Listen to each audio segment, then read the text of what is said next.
ভোটের ফল ঘোষণার আগে স্ট্রং সংঘাত চরমে, নজরে রাখছে তৃণমূল বিজেপি। হাঙ্গামা এড়াতে কড়া নিরাপত্তার চাদরে মুড়ে ফেলা হয়েছে ক্ষুদিরাম অনুশীলন কেন্দ্র। অতন্দ্র প্রহরায় কেন্দ্রীয় বাহিনী। এরই মাঝে শুক্রবার রাতে স্ট্রংরুম পরিদর্শনে গেলেন শ্যামপুকুর বিধানসভা কেন্দ্রের বিজেপি প্রার্থী পূর্ণিমা চক্রবর্তী।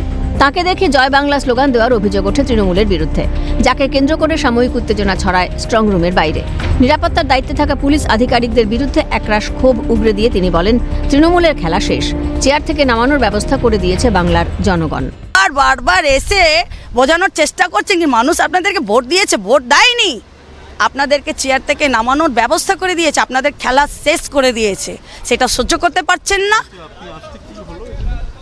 চিল্লাচিল্লি করছে তৃণমূলরা, স্লোগানবাজি করলো, ভেতরে তারা উল্টোপাল্টা কমেন্ট পাস করছে।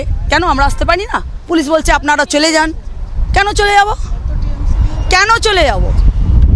টিএমসি যখন 50টা লোক নিয়ে এসে এখানে চিল্লাচিল্লি করছে, তখন তো কেউ কিছু বলছে না, তাড়াচ্ছে না।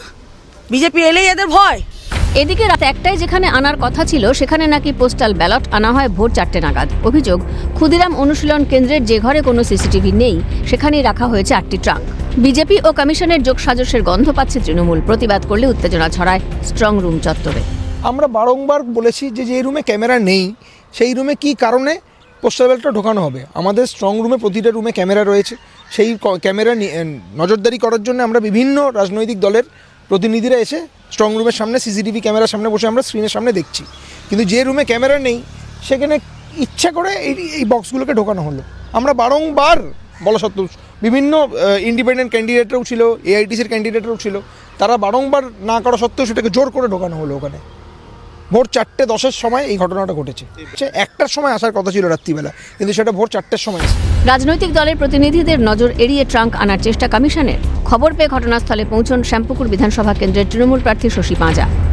ডিও নর্থকে ফোন করে বিষয়টি জানালে ওই ঘরে সিসিটিভি বসানো হবে বলে আশ্বাস দেন তিনি। এখানেই প্রশ্ন উঠছে, যে ঘরে সিসিটিভি নেই, সেখানে কেন রাখা হলো পোস্টাল ব্যালটের ওই 8টি ট্রাঙ্ক? গোটা বিষয়টিতে একটা স্বচ্ছতার অভাব তৈরি হচ্ছে, কার্যত এমনই অভিযোগ তুললেন শশী পাঁজা।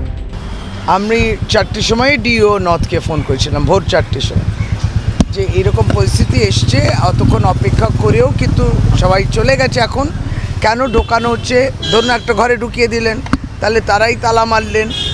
আবার তখন উনি বললেন যে ক্যামেরা আজকে বসবে, সিসিটিভি বসবে, তারপরে ক্যামেরা স্ক্রিন বাইরে বসবে, সিসিটিভি বসবে, তার মানে আবার সেই ঘরটা খুলবে। তাহলে সেই সময় রাজনৈতিক প্রতিনিধিদের থাকতে হবে। কোথাও গিয়ে একটা স্বচ্ছতার মানে গোটা সিস্টেমেতে প্রতিনিয়ত আমাদের প্রশ্ন থাকছে, এটাই হচ্ছে বিষয়। আপনারা নাকি যেটা বলছি সবটাই উড়িয়ে দিচ্ছে, তাহলে ওই কনফিডেন্সটাও তো দিচ্ছেন না। তাহলে কেন প্রস্তুতি থাকবে না? যেটা 2 দিন আগেও বলা হয়েছিল যে ওখানে সিসিটিভি বসবে ওই খালি ঘরেতে, তারপর তো জিনিসগুলো ঢুকবে। ঠিক বুঝতে পারলাম না যে খালি ঘরে কেন সিসিটিভি লাগানো যায় না, এটা আমার হয়তো আমার জানা নেই। গণনার আগে স্ট্রং রুম ঘিরে স্নায়ুযুদ্ধ তৃণমূল বিজেপির। ইভিএম সুরক্ষায় সন্দেহ প্রকাশ করে বারবার সরব হচ্ছে তৃণমূল। তবে কি কমিশনের ব্যবস্থাপনায় কোথাও ত্রুটি থেকে গিয়েছে? বিশেষ কোনো রাজনৈতিক দলকে সুবিধে পাইয়ে দেওয়ার চেষ্টা? এমন একাধিক প্রশ্ন ঘুরপাক খাচ্ছে রাজনীতির অলিন্দে। ক্যামেরায় নিখিল দাস ও গোপাল সেনের সঙ্গে সুব্রত বন্দ্যোপাধ্যায় ও অভিরূপা সাহার রিপোর্ট, ক্যালকাটা নিউজ।